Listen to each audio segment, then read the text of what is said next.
Okay, so let's start, guys. I would like to extend a warm welcome to all of you who have joined us today for this session conducted under CONSULTRIX'23, organized by RCC. For those who don't know, Ramanujan Consulting Club is a student-run consulting club based out of Ramanujan College.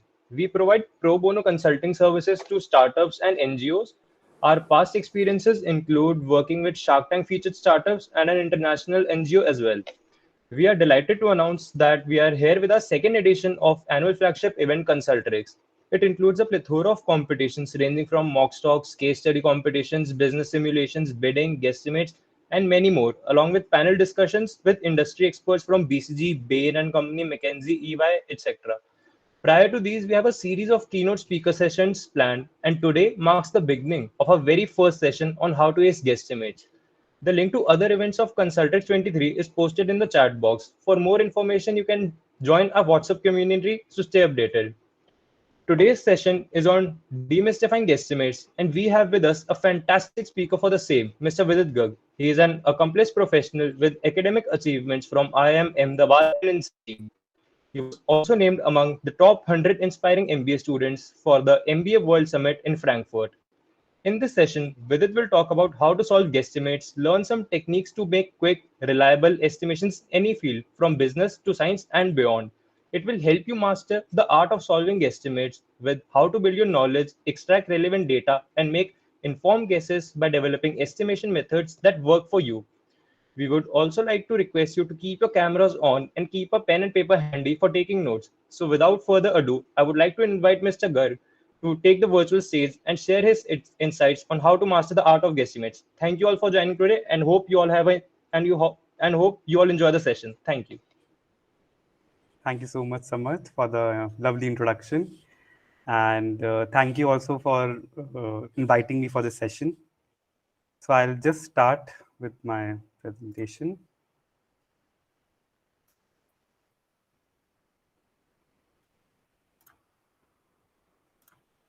Can you see my screen?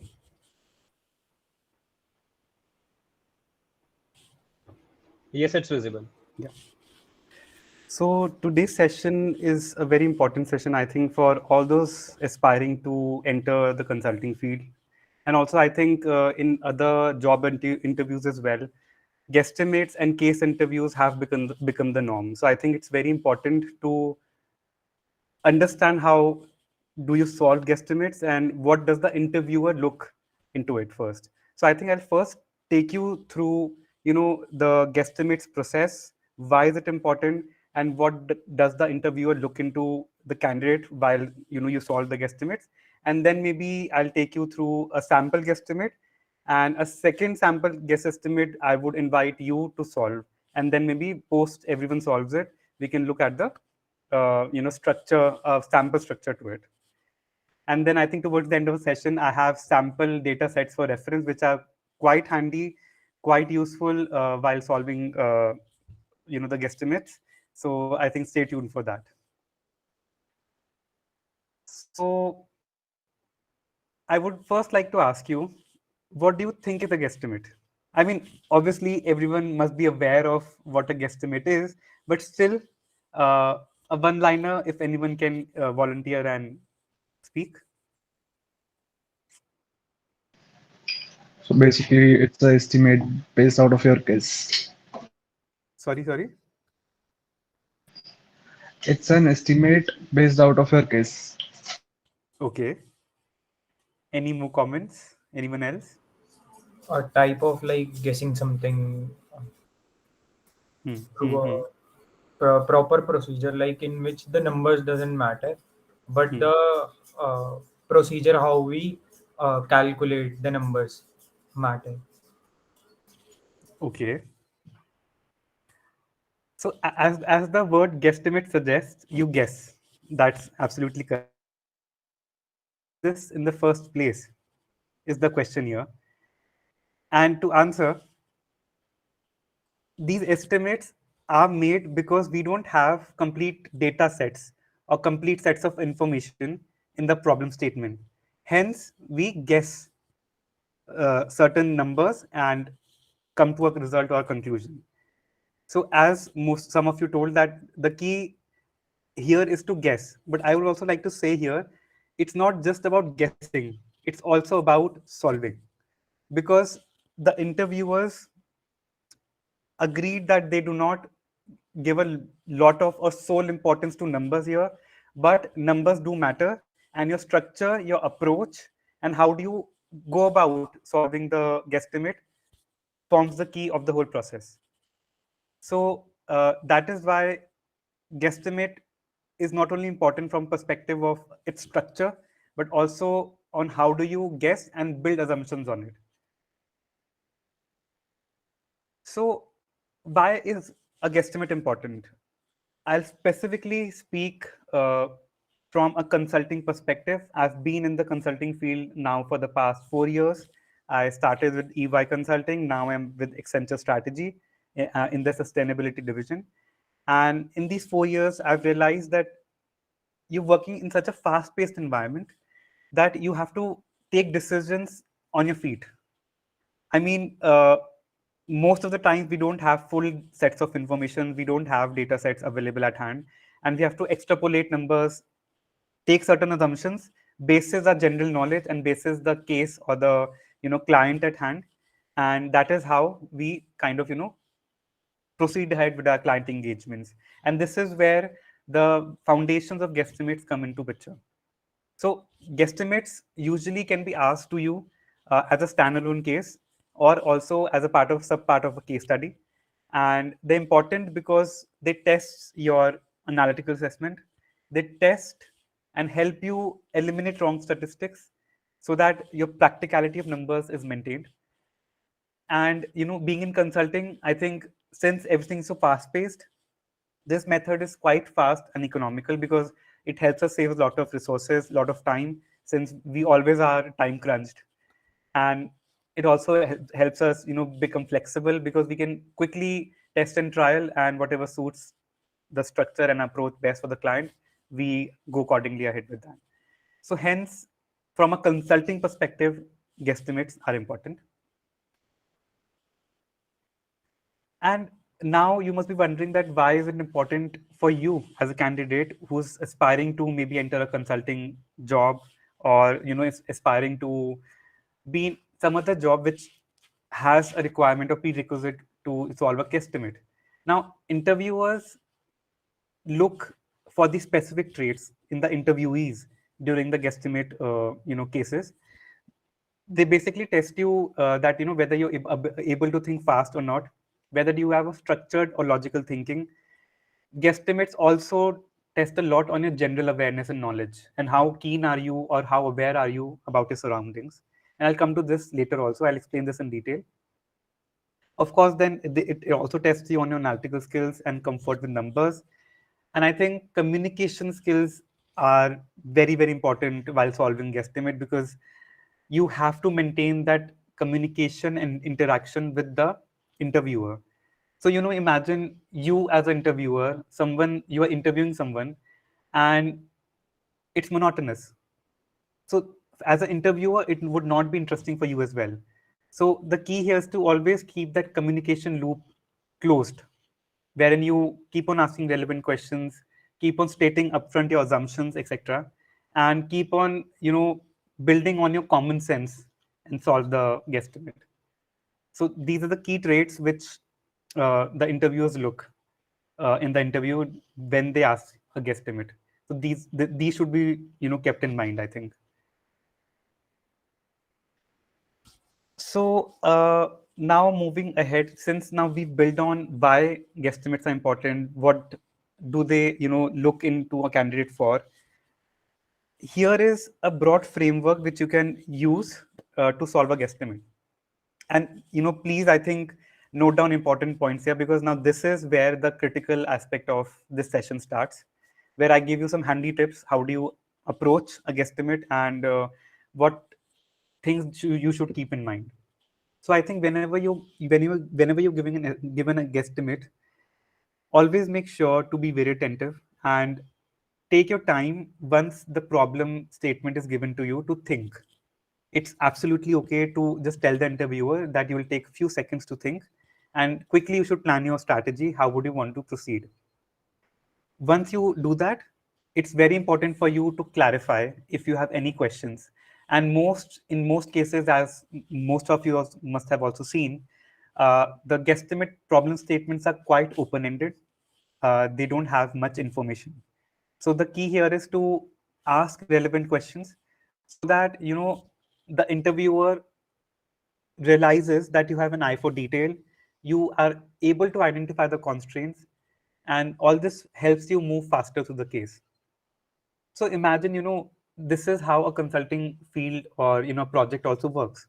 Hence, you are expected to build on this approach. So all those who are aspiring to enter the consulting domain, I think this having this set of approach is very important in your mind. And once you clarify the problem, etc., it's then very important to structure the approach. And structure is, I think, very important not only in guesstimates but also case interviews. And it's very crucial for you to break down the problem into smaller pieces. And specifically in the case of guesstimates, you should have handy availability of parameters such as population, income, age, gender, etc. Because these splits are quite common in guesstimates and help you move faster as well. And once you structure the approach in your mind, it's important to assume, because since in most cases you don't have data available or information available, it's very important to assume and state those assumptions upfront to the interviewer. And mind you, you should be confident of whatever assumptions you're taking, because in many interviews, the interviewer questions those assumptions and just tries to play tricks with you, so that he or she tries to play the devil's advocate, so that you get confused and you maybe fumble or get nervous. So it's very important that you're confident of whatever assumptions you're taking. Obviously, they should be logical.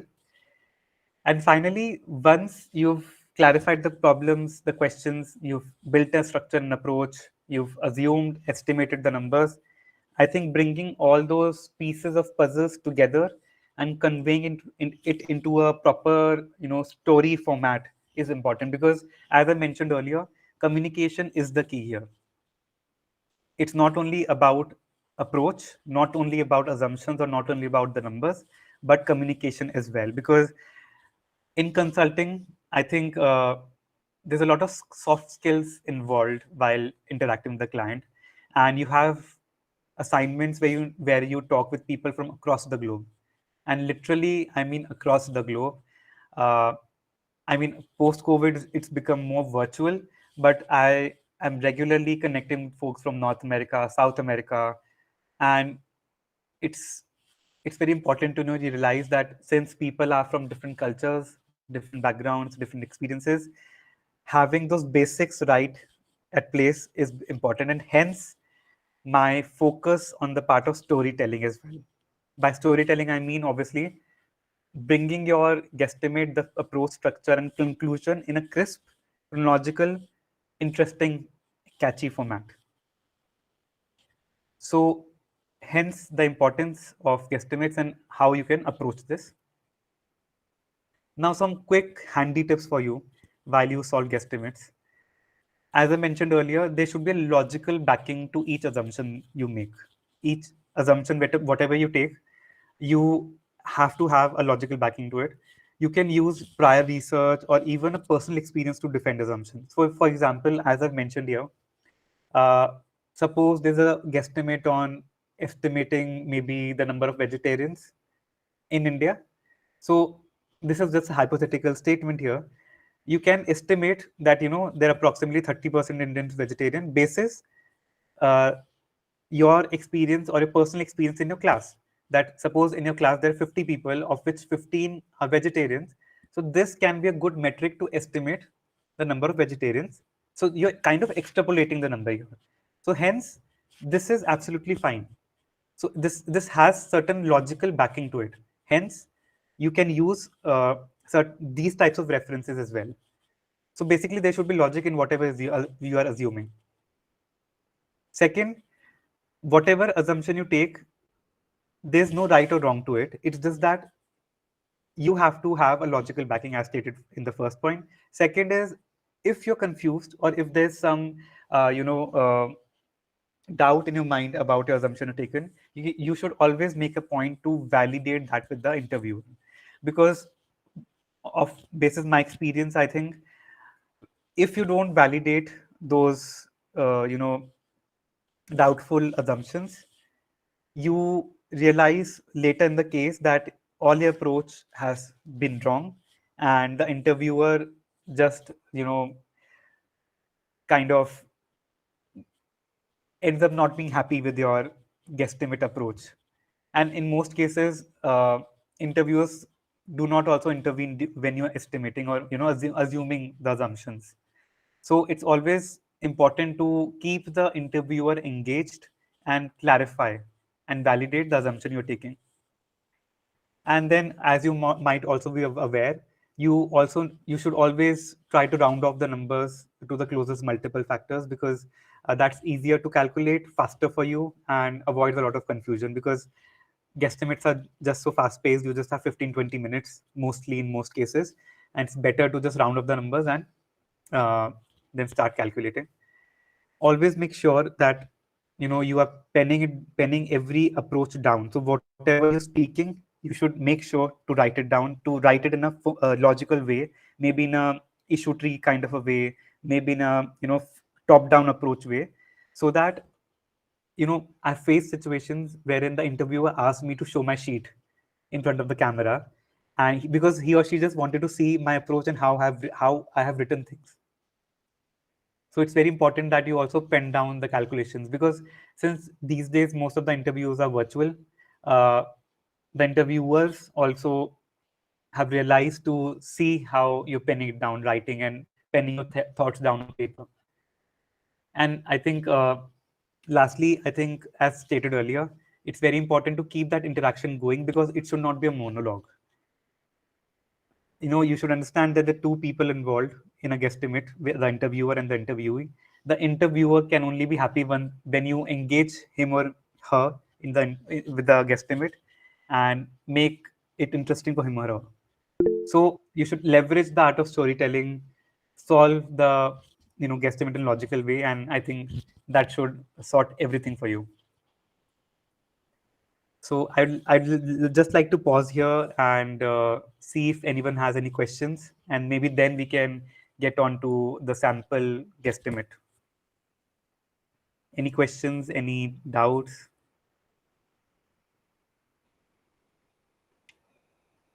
According to you, what is the biggest mistake that can be made while solving a guesstimate?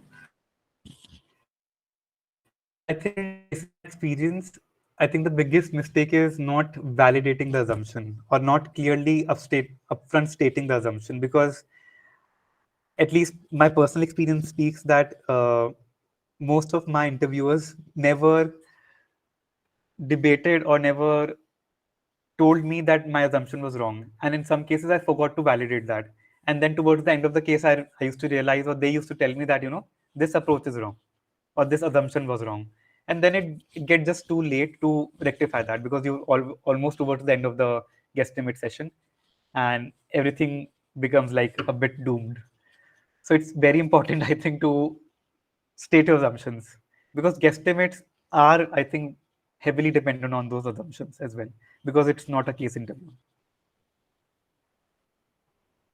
Sir, I I have think a Nabil question. has a question. He has a hand. He has his hand. Yes. Yes, Nabil, go ahead. Yeah. So suppose if I take some assumptions and I have a logical backing to it Mhm. and I clarify it with the interviewer Mhm. and he just denies it. And it happened with me and I didn't have any other assumption. How should I approach it then? See, in this case, I would suggest is that, suppose I agree to your scenario wherein you don't have any other uh, assumption to make, but I would always recommend that you maybe quickly think on feet and come up with some assumption, maybe not too close to what you want there, and then maybe ask the interviewer that, is this correct? Because directly asking the interviewer about the assumption seems very bad. It's always helpful that you state your thoughts and then ask whether that's whether that can be taken or not, basically. You getting what Okay, I'm saying? yeah, yeah, yeah, thank you. Thank you for your time.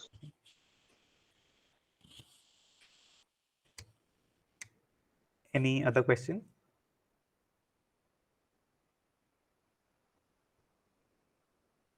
I mean, yes, one more question, please. I mean, what's the best way to practice this case studies? I mean, how we I can. think best is to find a case partner and just keep on practicing. I think practice is the key. And I think personally, I used to keep those small sticky notes with me handy every time. So, whenever you're walking, wherever you're going, you just have those small sticky notes with key frameworks. And I think this is more for case interviews, but those case interview frameworks also help a lot. So, the case interviews for growth strategy, market sizing, etc. You have those mini kind of frameworks which you can make use of. And I think in case of guesstimates, it's very important to have your general awareness up to date because many a times it becomes very difficult to solve a guesstimate. So, for example, I'll tell you here. I think last year I was given a guesstimate. I was given an interview. I was told to estimate the number of TT balls, table tennis balls, that can fit an airplane. And I mean, I had to break the airplane down into various shapes and sizes and then calculate the volume. But then I think I'd forgotten the formula for, uh, I think the cone, because I was estimating the volume of the cone, the front section of the plane.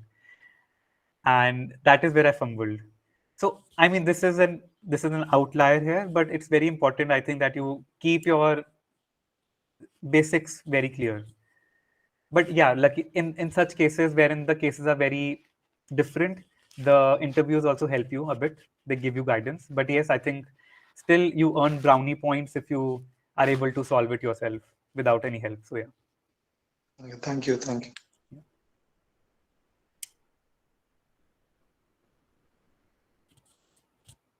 Any other question? More questions? Come up with questions, guys. This is an important session, I think, and a lot to learn.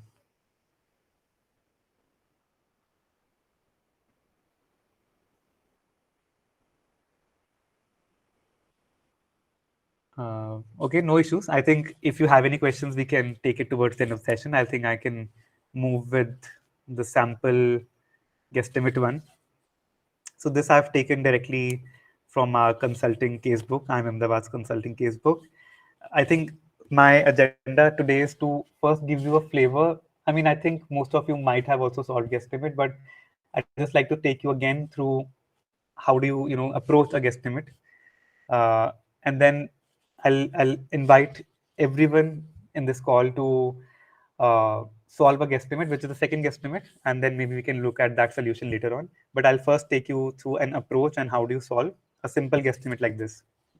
So the guesstimate, the problem statement here, as everyone sees, is to find the number of books in IIM Ahmedabad. Now this can be any other XYZ institution, maybe it can be University of Delhi or Ramanujan College as well here. But the idea here is that once you're given this problem statement, what do you immediately think in your mind? Library. Yes, library. Anything else? Students. Number of students, Number Yes. of courses. Number of Yes. subjects. Yes. The Absolutely. database which library has with them. Yes, absolutely correct. And Anything else? moreover, I can check on a number of things that library ordered books तो उन्होंने order करी basically. ठीक है. Got it. Anything else? Library size. That is more or less covered with the earlier library Genre of point. the books. Okay, this can also be taken. Anything to do with the staff, the teachers? Yeah. Okay. No, bang on. I think your thinking is in the right direction.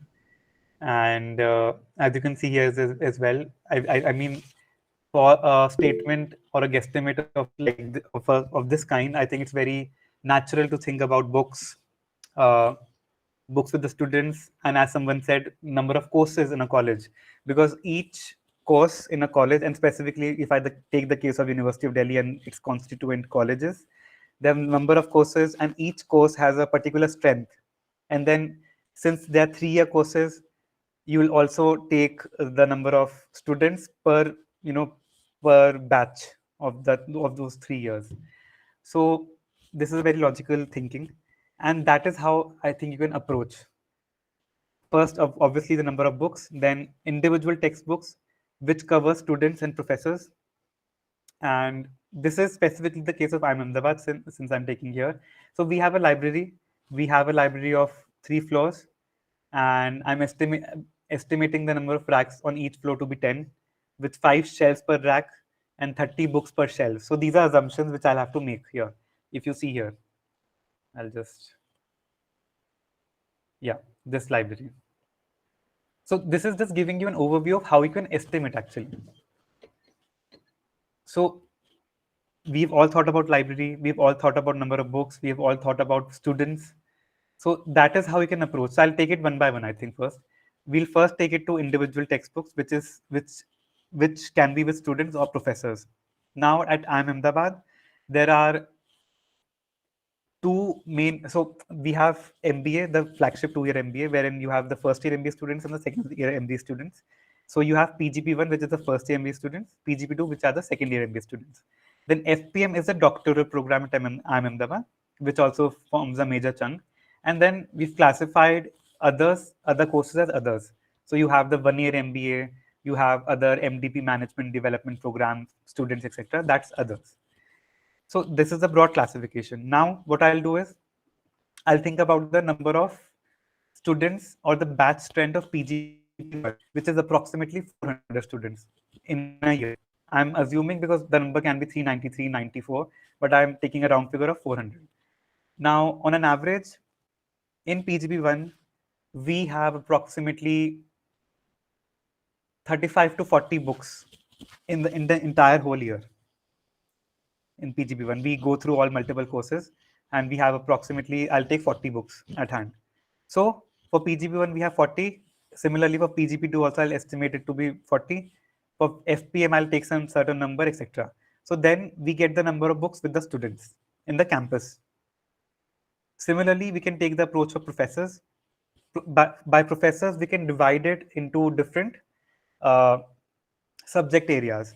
So if you, as you might be also be aware, in Delhi University colleges as well, you have Department of Biology, Department of Physics, etc., etc. At B schools, you have departments of marketing, consulting, public systems, and etc., etc. So you can divide the professors basis those areas and then calculate the number of, assume the number of books there. So that will give you individual textbooks number.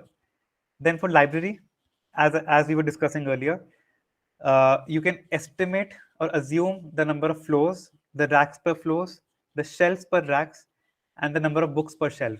So this is the level of granularity you will have to bring in your thought process.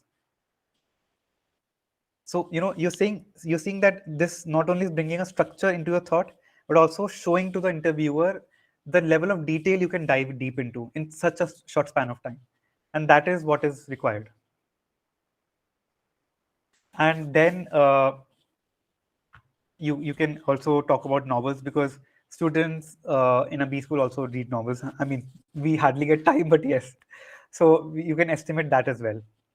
So the idea here that I'm sharing here is that it's very important for you to first create that approach and framework, which you can see on the right hand side here.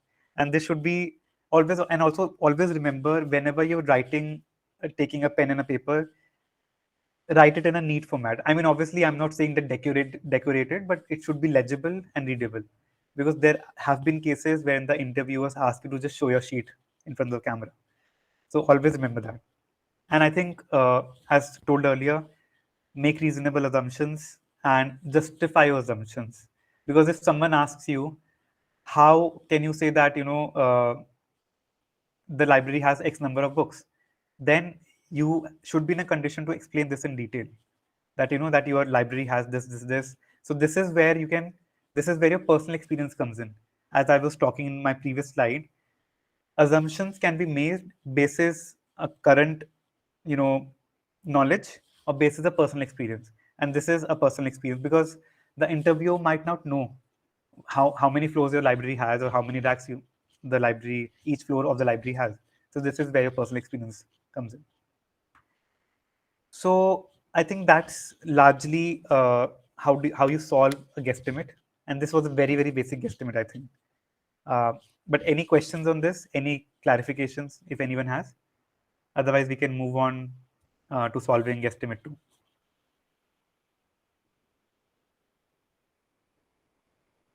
Yeah, Soumya, I've posted a question in the chat box. Should we consider deductions also? Like some students might be using online PDFs rather than the books. So I think this is a good question. I think deductions of these kinds can be avoided because this does not form a major chunk. And secondly, even if you want to take this into consideration, you can clarify this with the interviewer first, because I think it's very good to clarify this, because it just gives you uh, an additional point to negate certain aspects, and also portrays your picture in front of the interviewer that you are very analytical and thinking deep into the problem. But largely, since it's about finding the number of books at IIM Ahmedabad, you are largely focusing on the books aspect. So you can either estimate there that I'm not taking or not accounting students using PDFs. Either you state this assumption and just leave it, or you should ask the interviewer whether he or she would like to also include the deductions to this. So it's about clarifying here, I think, largely. And there's a one more question. Puneet has asked, should we consider dual count book? There may be case PGP1 student is using books of PGP2. So in this case, I think you should assume and state that assumption upfront. You should tell that I'm assuming here that PGP1 students are not using PGP2 student books, and their books are distinct that ways, and which is usually the case. They are not common. But even if you have this thing that comes up in mind immediately that time, you should upfront state it. I mean, I think sorry, yeah. Yeah, continue. I think what I would do in this case is I would just upfront state that I'm assuming the books and the subjects of PGP1 and PGP2 be distinct. They're not same. I would just state this and continue. I have a question regarding how to figure out the total number of approaches while solving a subpart. For example, while calculating the number of books for library, you took the approach of calculating volume and dividing it by a number of books, right? We can also look at the supply side, that is, the books in library come from either purchases or the donations that college receive.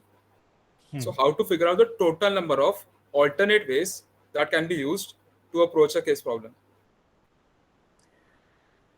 No, so I mean, I would just like to ask you a question here. Why do you think you need multiple approaches at that point of time? I mean, you're asking this because uh, you want to have diversity of approaches, or I mean, can you clarify this?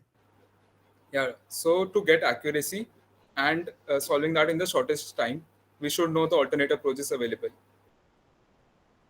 See, so usually what happens is, I mean, in these set kinds of guesstimate interviews, no, they don't look for diversity of approaches. They would prefer that you have one single approach and you go ahead with that.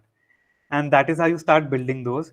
And it's highly recommended that you use a single approach, because once you start mixing 2 3 approaches, or you start jumping from approach to approach, it just mixes everything, makes it into a good khichdi. So I would recommend you just take one approach. And to your question, which approach do you take? I think take an approach which is simple yet crisp. So when you're saying that, if I take this example of library, you're saying, you're trying to look at from the angle of supply side, supply, donations, etc. Do you yourself think would it be easier for you to estimate basis the supply side? I mean, being a student of IIM Ahmedabad, I have zero knowledge of who supplies which books, how many donations does the college receive, and in what form, and for what books. So I think I would never take that approach. So point here is, take the approach that you're most comfortable with, which is also comfortable for the interviewer to understand as well. All right. Does this clarify or uh, need any other assistance? Yeah, that does answer my question. Okay, okay, thank Thank you. you. There's one more question. Avni has asked, in guesstimates question, do we have to provide our answer as a single number or in a range? It's usually preferred as a single number. I mean, you can use the word approximately, but I think usually in most guesstimates, you end up having a single number because that's already estimated, no? So suppose you have a guesstimate on the number of mobiles in India, and then you take the population of India to be some billion, X billion. Now you'll obviously round off that number for ease of calculation. After multiple round offs, you get a number at your hand. So it's better to state that number and not the range of that number because you've already gone through multiple estimations and rounding offs to arrive at that. Unless the interviewer asks you to give a range, but I think in most cases it's just a number. Radhika has added to Arav's question. She is saying that, but we can state the different approaches we have in mind before choosing one. Different approaches also gives us a spectrum to rethink our options. Radhika, this is fine, I think, but mind you, don't waste time in mentioning many approaches. You interact with the interviewer and speak on two approaches at a time, and then build out on one of them. But don't waste your time talking about two, three, four, five approaches or three, four approaches, and then selecting one because that just wastes a lot of time. And I think the interviewer also is not appreciative of that. I mean, it's good that you speak on maybe one or two approaches because that gives the interviewer a signal that you have diversity of thought and you are able to think quickly. But I think I would highly recommend you stick to either one or two approach and then move on with a single one ahead.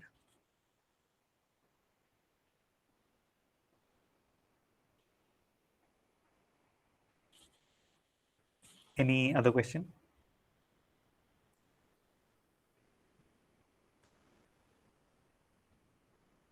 I don't think so. There are more questions as of now. We can go ahead.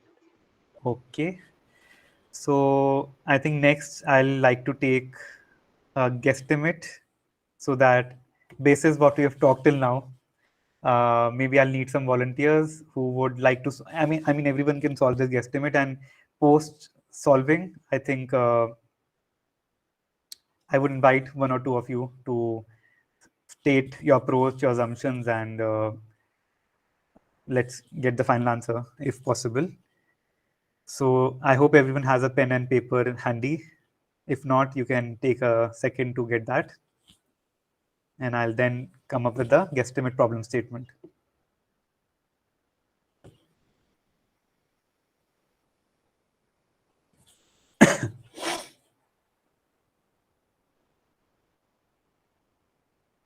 Are we all ready? Shall we start?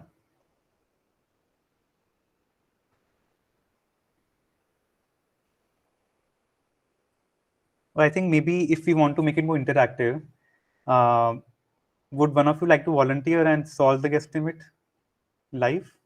Or do we want it to be more offline and you all solve it and maybe someone comes up with the approach, etc. later on? I think Archit wants to come up and solve the guesstimate. Yeah, I would like to work simultaneously Sure, interactive. that's amazing, I think, and it would be a learning for all.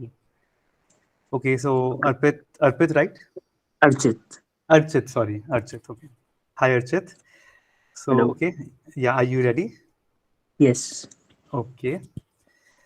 So, your guesstimate problem statement is if a UFO sucked all the toothbrushes in India, how, Hmm. how many would it have? Okay, so first of all, I would like to start with thinking that how many people in India are there. So I'll take a rough estimation of 140 crores. But since it's a well-known fact that not everyone in India uses a toothbrush, so I would like to first define the population in terms of urban and rural landscaping. So I'll define 20% urban and rest rural. So we got 28 CR in urban and the remaining 112 CR in rural. Are you After that, are you sure yeah, about your urban percentages, urban rural? uh, I think so because 20% urban is something. Yeah, I think so. It's right. We're Isn't covering the Delhi. percentage too low for urban? Well, I think there are so many areas in India which don't have access to basic utilities which urban areas have. I mean, in urban areas, I think Delhi, Mumbai, Kolkata, and the adjoining cities. Most of Hmm. the areas in Rajasthan, Madhya Pradesh, Chhattisgarh, Jharkhand, and maybe whole of the northeast is not urban in that sense. No, but then we're talking about a commodity as simple as a toothbrush here. Okay, so So would you like to revisit your numbers? mm, maybe I think I would like to continue with this. I'll redefine the population in terms of age group so that we can go because I see have seen old people who don't like to use toothbrush. They just go for neem and datons. Don't you think Okay. that would be better way? So 28 crore for urban, 112 crore for rural. Hmm. In urban area, I think I would take the mix up of population like young, middle age, and old. Okay. And since India is a growing economy and we have great birth rates, it's not like situation in China and Japan. So we'll say that young population comprises, let's say 30, 40%. Middle Okay. age comprises, I think 40 and old 20. For rural, for urban and for rural, I think I would like to go for 30 in old, 30 in middle age, and 40 in young. Okay. Okay. Then we'll work whether how how many people uses toothbrush. So I Hmm. think rural people, rural India, old people generally don't use toothbrush that much. So starting with that, we'll come up with the percentage figure right now. Let's say in older, we have got like six slots dividing rural, urban, and then young, middle age, and old. So we've got like six categories Okay. percentage wise. Okay. Now we'll define that how many people uses them. So let's say in rural area, old people, 25% people who are in rural India and old use toothbrush. Okay. In rural area, the people who are middle aged, I think we can take this figure up to like 50%. And for young, we can take 75%. Now Okay. And coming to urban area, what's your assumption for why did you assume 75 for young? I Any think for young people, because we have access to education, the basic idea of using a toothpaste or toothbrush is how we have been brought up. Most of the time, we have seen that areas, old people don't have that kind of education or upbringing which brings them close to the ideas of English society or Western society. Hmm, hmm, hmm, hmm. So the penetration of education in younger people is more. So I think in that way, they have more chances of using a toothbrush.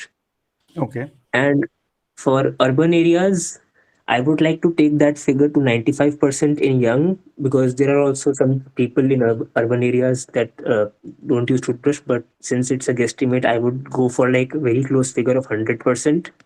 Okay. The middle aged one, I would say 90 maybe. And old people, 50% or maybe 75, somewhere between that. So which number exactly are you taking for old? I think if I have to consider old, let's say I define old as someone who is above the age of 70. So I would take, let's say 60% of old people use toothbrush in urban areas over And 70. what would be the rest use? They go for datons and neem and maybe not, they don't have that much strong teeth. Are you sure? Well, I know my grandmother, she does not use a toothbrush. I cannot be Okay. sure about the rest of the people. Because why So I'm asking this is because these days we have a lot of variety of toothbrushes which are for sensitive teeth soft and brush and hard brush, sure. Um, and I think if we are taking that into consideration, we have to work on a different format. No, Don't your you think? approach is no, your approach is fine. I'm just asking whether you would like to revisit your number for old people percentage you've taken. Okay, I'll go with like 75% maybe. Okay. 75. Okay, that's it. 1 second.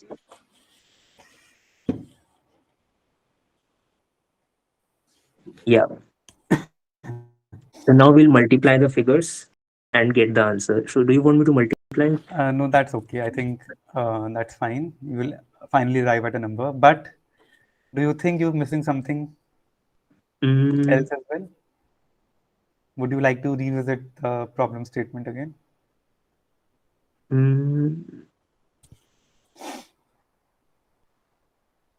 I don't know. Maybe I should create a limit for like 1 or 2 year old piece of part of population which do not use toothbrush at all. But that would be like a very minute number, don't you Yeah, think? no. I'm not expecting that. Any other aspect, crucial aspect you think is missing? So I'd again state the problem statement. The statement is if a UFO sucked all the toothbrushes in India, how many would it have? Okay, my God, I have to, I think, consider the fact that most of the people have a spare toothbrush or maybe the life cycle of a toothbrush that's like 6 or 6.5 months, something like that. Yeah, the life cycle is a good one. So you can assume the life cycle to be uh, So probably I can assume like 1 year. That's supposedly, okay. You can ignore yeah, the 1 year. point. So, I think I have used all my brain power right now. So can you provide insights what I'm I'll missing just at? give you I'll just give you a clue here so that you can Hmm. still think more. You're thinking from a consumer perspective here. Do Hmm. you think there's another perspective you're missing? Who manufactures the toothbrush? Oh my God. Yeah. I was just thinking about the household side of it. Maybe I should have included the supply side also. Yes, The number of yes, toothbrushes with wholesalers, yes, retailers at the yes, warehouses. yes. That would like include demand forecasting also. It's just getting more complicated. Yes. So, in these cases, what is best is you ask the interviewer upfront. So I think I'll okay, thank you so much for this. I think I'll first give you feedback on how did you solve it. Then maybe we can go through the sample solution, which I have on the next slide. So I think thank you, Archit, first for volunteering. I think Welcome. It was a takes a pleasure. it takes a lot of guts to I think come in front of so many people and solve it. And but it's I think a great learning experience not only for you but for everyone else. I think certain feedback for you. I think your approach, your thought process was quite good. Your structure was almost in place.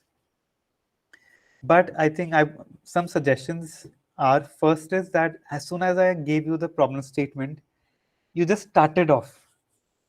You just started off. You did not ask a clarifying question. You did not take even a second to think. I would highly recommend please think and then speak. I mean, all your Okay. points made sense, but the point is that all these questions which later came during a conversation, Hmm. you could have asked them upfront before, and that could have only happened when you could have given a thought to the problem statement. And it's Hmm. and mind you, you can always take 10 to 15 seconds to think. It's not considered bad.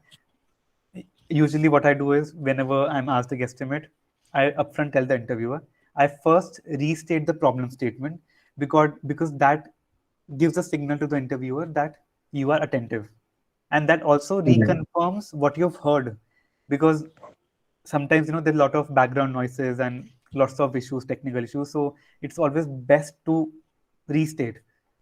So usually you could have done is that I would like to restate the problem statement, which is there's a UFO which has sucked all the toothbrushes XXX, and I have to estimate the number of toothbrushes it has sucked. So you restate that, Hmm. and then you ask the interviewers that I'll take just a few seconds to structure my thoughts. You structure your thoughts, think how do you want to proceed, ask questions. Now question here could be, I agree, you might not have many questions up front, that's absolutely okay, but when you realize that you missed the supply side of it, you could have Yeah. asked that upfront in the interview, that do you want me to consider supply side or just the consumer side or the demand side? So that gives you a guiding way to the the interview ahead. You will not waste time Mhm. on other things. Okay. Okay, first is this. Second is, I would recommend, I mean, as Indians, and basis, we operating in this geography, we use crore or lakhs a lot, but you'll realize that when you enter these big corporates, the MNCs, the consulting companies, they use these billions, millions, etc. terminology because their clients are global, and they can only understand billions and millions, etc. They don't understand lakhs, crores, etc. So I would highly recommend take the billion, million, all these global terms into your terminology. Hmm.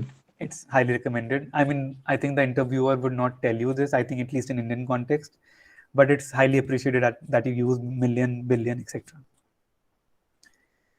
And I think third point is avoid using words such as great birth rates. Uh, Okay. no, it's okay because we are all here to learn, but maybe you could have used highly populous nation or a nation with high fertility rate or something. Yeah. So Maybe something more neutral in that sense, yes, right? more neutral. Yes, yes, yes, absolutely. And fourth is, I think, when you were segregating and developing your approach basis the age brackets, Yeah. you could have also, I mean, I think later on you did speak that you take the older population 70, age 70 plus, etc. But I think Hmm. whenever you are segregating basis age, you should demarcate the age as well. So what does young mean for you? Does it mean Below infants below to 30. below 30? So you should have mentioned this. Okay. Like upfront you mentioned it, but I think later, towards the latter half, you told that 70 plus or something is old for you. Hmm. But I think you should have mentioned it upfront. Yeah. So that everyone is on the same page. Yes, it's very important to keep the interviewer on the same page. And there are many instances wherein the interviewer does not even speak. I mean, I was still trying to guide you. In many cases, they don't speak. They just keep on hearing you, listening you, and towards the end, they're like, okay, ऐसा नहीं था, वैसा नहीं था, ये गलत था, वो गलत था. So Hmm. it's important to keep them engaged. Yeah. And lastly, I think last piece of bit is that whenever you're saying no, ki, uh, you're assuming 70% of older population to be using toothbrush, state your reasoning for that. The idea is not to just give a number or estimate it, it's also to give your reasoning. वो क्यों है? Why is it important? Or Okay. why is it that you're saying कि 70% ही करेंगे? Hmm. That logic should drive that. That is why I asked you कि 70 क्यों लिया या 35 क्यों लिया, 45. Hmm. So have those reasons. Like, I'm not saying the reasoning to be very lengthy, just one statement can suffice, but it's very important to, you know, state that as well. Yeah. Got it. Thank you. But largely very good attempt, and I think you should practice more and you'll do well. Definitely. Thank you. Thank you. Anyone has any questions Okay, basis? Akhilesh has added something to it. He's saying that another useful question is if the toothbrush is used, in use, or is going to be used. Uh, I think this this can be avoided because when you are estimating the number of toothbrushes the UFO has picked up, you're largely, so I'll take you through the solution as well here. You're largely talking about toothbrushes that are there in the ecosystem, whether they're used, unused, etc. That doesn't matter. And I think it's a very minute point. But still, if you would like to take this up, you can validate with the interviewer and clarify whether he or she would like to add this or not. So I think what I'm realizing is that many of you have questions or different approaches to this, and which is very natural in such case interviews to come in, the guesstimates specifically. I would highly recommend here that you clarify your approach or your assumptions with the interviewer. So Akhilesh, like you could have clarified that, would you like to, to the interviewer that whether he or she would like to have this kind of approach, or whether, you, as someone earlier also said, that maybe having two approaches, stating them up and taking one of them. And if the interviewer is attentive, he or she would guide you to one of them. But I think personally for me, I would not take the in use, not used, etc. approach here, because we are just talking about the whole ecosystem, and that will just complicate things here. Rahul is asking that can we ask questions with the interviewer in between when we are solving the case study? Yeah, absolutely. Highly encouraged. Highly encouraged. You should definitely ask. They should be crisp to the point, but definitely clarify any doubts, questions you have. And also feel free to ask the interviewer to repeat any statement which he or she has said and you have not understood. Don't get nervous. Don't think that it's considered bad. It's actually considered good that you're clarifying, or that maybe suppose you have not heard, and that you asking them to restate that, because that just saves your time and his or her time as well. Okay, Shania is asking that don't you think first we should approach it by thinking what is the holding capacity of the UFO?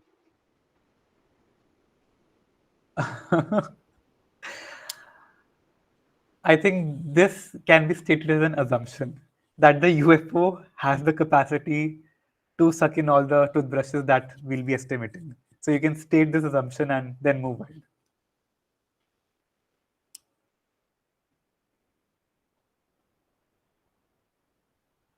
Okay, that's it. There are no more questions in the chat box. Okay. So this is a sample solution now, if you see here. And Archit, I think very good attempt. I think you went into more detailed than this solution, I think, which is good. But at times, simplicity also is rewarding, and that is what is done here. I mean, they've just taken a split of urban and rural, uh, segregated that by the percentage penetration of the toothbrush here, which is 90% in urban, since, as Archit also stated well, that people are more educated, more modernized, westernized, etc. And toothbrush penetration in rural is 80% approximately, because now with greater connectivity in India, high mobile penetration and internet penetration, people are more aware. So hence 80%. So this is the reasoning I'm giving, and the interview would expect certain reasoning that why you are taking these percentages. Then replacement frequency, definitely, since people in urban areas have higher disposable income, more educated, it's 2 months. Within the 2 months interval, they would replace it. In rural, since limited means available, less educated, less aware, 4 months. And then this also talks about the supply chain angle, wherein the number of toothbrushes are assumed in the supply chain to be equal to one replacement cycle. So one replacement cycle would have the number of toothbrushes that you assume for the households and here. So basically, that is how you would approach here. So you segregate urban rural population. We all should have that basic information about the population of India, an estimate there, and that is where your general awareness comes in. You segregate that urban rural percentages, then the penetration, and that is how you arrive at a number, that is the number of toothbrushes in households. And since we've taken the supply side angle as well here, which is assuming to be equal to one replacement cycle, you just multiply that by 2, whatever number you get for toothbrushes in household. So assuming that the supply chain will have number of toothbrush that are demanded by the households, hence you will multiply that by 2. So if there are 1 billion toothbrushes in Indian households, equal number of toothbrushes are expected in the supply chain so that they can meet the demand from the households for the toothbrush, and hence into 2. So this is a very simple, very structured approach which this case solution has followed. And I think Archit, it was a very good attempt on your part as well, I think. But always remember that, before diving very deep into the case, maybe you can ask clarify questions to the interviewer whether he or she would want that age demarcation, demography demarcation or not. Because at times what they just look is for simplicity and a very structured approach here. I have a question, if I may ask. Yeah. Yeah. So I was wondering why not we segregate into extremely poor, middle, and rich, and then go into the family segregation, like poor having a family of 5, and then middle having a family of 4, rich having 4 as well, and then with the supply stock as well, like the poor will not have extra additional supply stock, but the rich will have, suppose even if there are 4 members in the family, they will have around like 10 toothbrushes lying around. So why not go for that approach and buy this one? See, I'm not saying that this is the right approach or that is wrong. My only point here is to state that take an approach that is simple for you to solve, because when you're talking about your approach, you're getting in such a granular level that there are multiple variables involved there, and then arriving at the final number would be very, very difficult for you, because for at each stage you're assuming a lot of things. As you said that middle class people would have 4 children, then they would have extra spare toothbrushes with them, etc., etc. So Not 4 children, sorry to interrupt, not 4 children, but like a family of 4. family of 4, sorry. But yeah, my point is that even if you're assuming number of family members to be 4 in middle class, rich, etc., what you're realizing here is that there's a lot of complication there, because for at each stage you have to assume, give new numbers, give new metrics, and that just complicates. Unless the interviewer guides you into that direction, I think I would like to avoid that. That's my personal preference. I'm not saying that this is the only way to solve or yours is not right or only right. I'm not saying that. I'm just saying that take a method, take a approach that's simple yet logical. Okay, thank you for clearing it. Yeah. Any other question? Yes, Mayank is asking, can you please repeat replacement frequency part? Okay. So for the replacement frequency, see, we've taken the demand aspect here, wherein we are estimating number of toothbrushes in households. Now we also like to take the supply aspect here, which is how many toothbrushes would be there with the retailers or distributors. Now here we are assuming that the number of toothbrushes with the retailers or distributors at a particular time would be equal to the number of toothbrushes with the households. So that is where the angle of replacement cycle comes in. Now, what do you mean by replacement cycle here is that suppose the number of toothbrushes, we are assuming there's one replacement cycle. So the number of households replace whatever number we get, the number of toothbrushes in those households will entirely get replaced. Hence, the supply would need to match that demand. And hence, we are saying that whatever the demand number we get, we'll just multiply that by 2. Or we'll just add 1.08 billion again here, because we are estimating or assuming here that the demand has to meet the supply or the supply has to meet the demand. And it's just in a one replacement cycle. We are not saying that in an entire year they'll be replaced twice. We're saying only once. So these are all assumptions actually. Is it clear?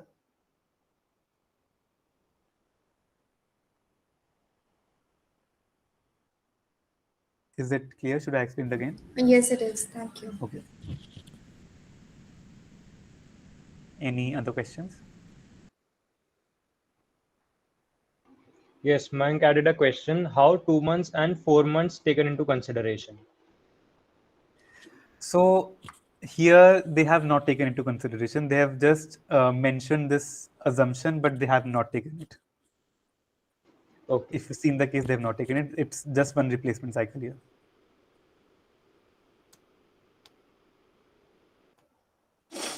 Mayank confirmed he got it.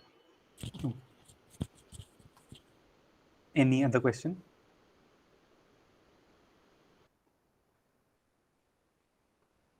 Yes, Soumya is asking that can we also have this approach where we observe the five major brands of toothbrush used by people in the market and then by analyzing their sales figure?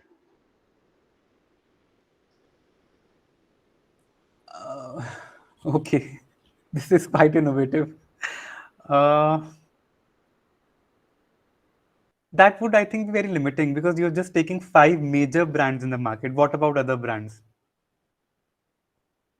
I mean, my point is here, you would want to be as inclusive as possible of the population. And I think this approach would leave a lot of other people using other local brands, specifically in the rural areas.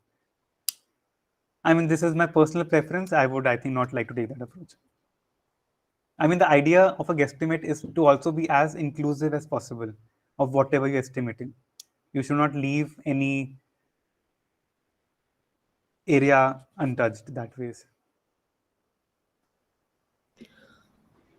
Like one thing I want to ask is that we should focus on inclusiveness or we should focus on simplicity, like how fast we can guesstimate it.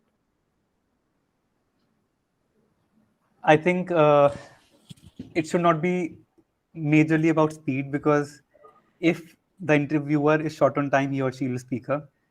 You should be more focused on approach and inclusivity. I think that's important Okay. because at times, what happens is you have developed this approach, maybe a issue to etc.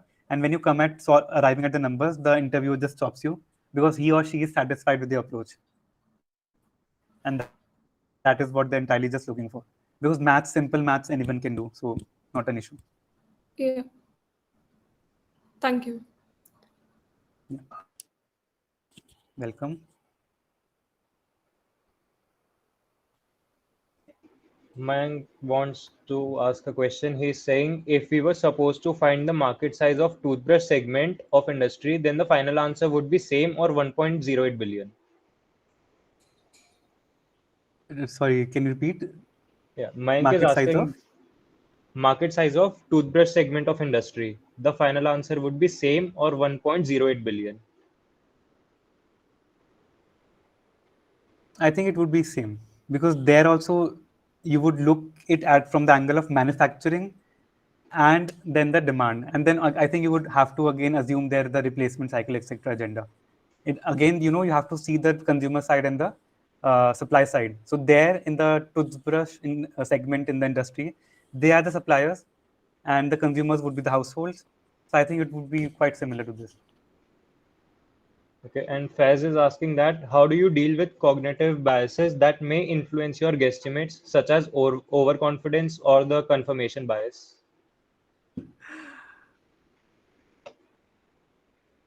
I think it's very important to communicate.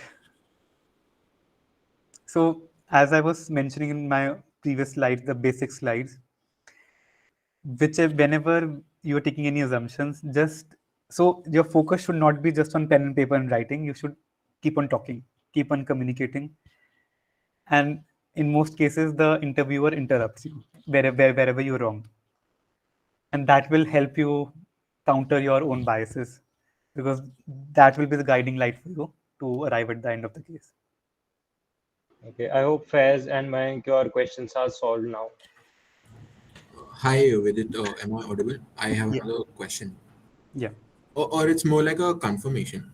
So, so basically, my doubt is that more than the answer, they'll be looking at our approach, right?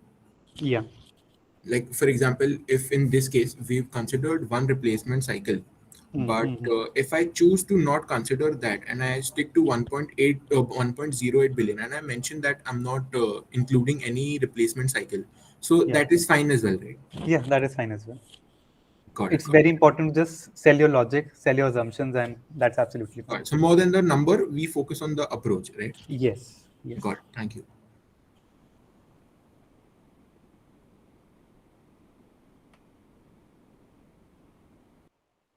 Any other questions?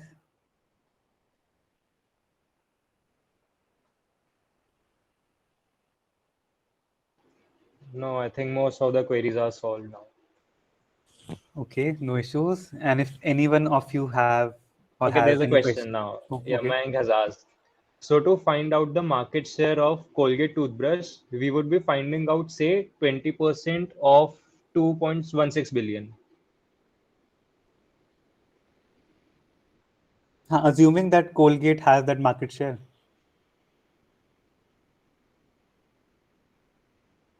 you're seeing that, no? Because a certain Yeah, percentage of 2.16 billion, no?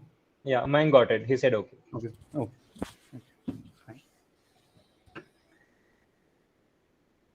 Okay, and if anyone of you has any doubt, you can always reach out to me on LinkedIn, etc. Feel free to message, and I'll be there. Shall we move on?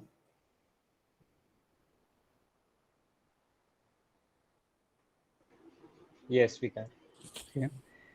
So this is a bonus slide for you all. I think this is very handy. It comes very handy while solving guesstimates. Please note that this is an illustrative uh, data set points for your reference and might need to be updated basis the latest current trends and figures. These are just for your reference, and you can develop this as for your own convenience as well. I'm just giving you a flavor how you can make notes and keep them handy for yourself. So often you see in guesstimates, you have to estimate, take estimates for the percentage of males, percentage of females, urban population, rural population, etc., etc., male expectancy, birth rate, death rate. So this is what comes very handy. And specifically in case of Indian context, like since you'll be solving cases for Indian consulting companies, or at least even the MNCs have the Indian LLPs and private Indian counterparts, so they would expect you to at least know about India well. So I think you can develop similar tables uh, and have those percentages handy for yourself. So if you see here, low income households percentage, high middle income households percentage, you have those demarcations wherein low income is households having less than 45,000 income per month or per year, depending. So I think this is very handy, and you should have this in place for yourself. So this was the bonus data sets slide I was referring to earlier in the beginning of session.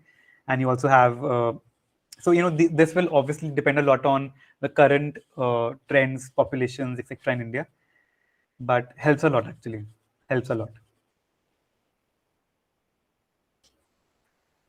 So thank you so much. And if you would like to know anything about what's it at IIMS and how does the consulting world work, I'm there to answer. And if you have anything else as well for related to career, any guidance you need, please feel free to reach out to me on LinkedIn as well.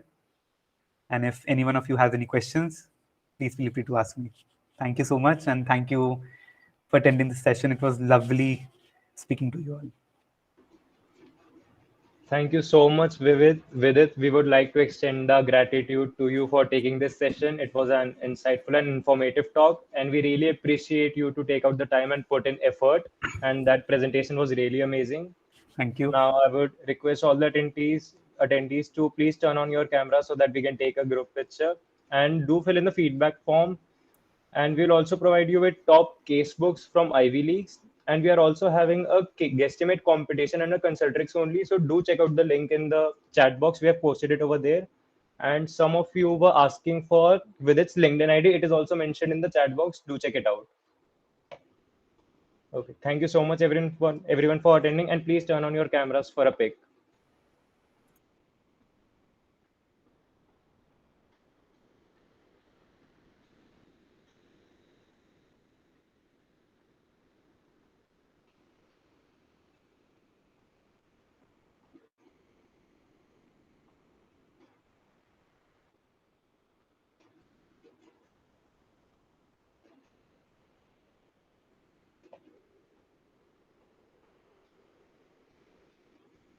Thank you so much, everyone, for attending. It was a lovely session. Thank you so much.